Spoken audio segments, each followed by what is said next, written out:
I'm trying not to cry. As you can see, I'm trying not to cry. I'm trying to be strong. But this strength comes with anger. I'm angry. 29-year-old Esther Pierre fights back tears as she describes her visit to Rikers Island several months ago to visit a loved one.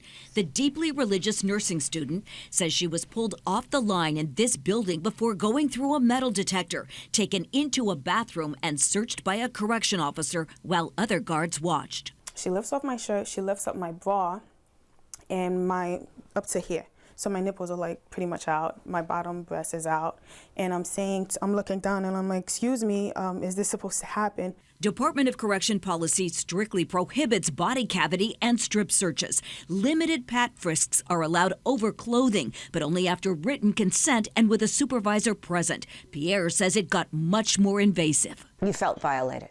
Absolutely. That is just grounds for violation. I didn't consent to showing my breast or my vagina. This woman, who asked us not to show her face, tells an almost identical story. The two have never spoken. She came inside of my pants and went up just like that. We've learned that months before these two visitors say they were abused, the city's Department of Investigation launched a major investigation into complaints about improper visitor searches. How many of you say you've been sexually assaulted? By that time, the I-Team had interviewed more than a dozen distraught women.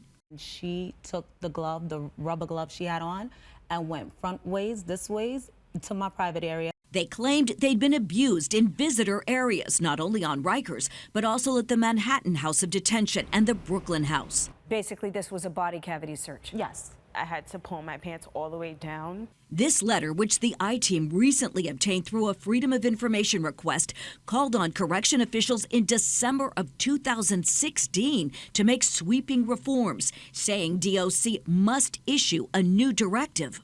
We made recommendations relating to training. We made recommendations that said that you need to do these searches in a public area except under certain circumstances.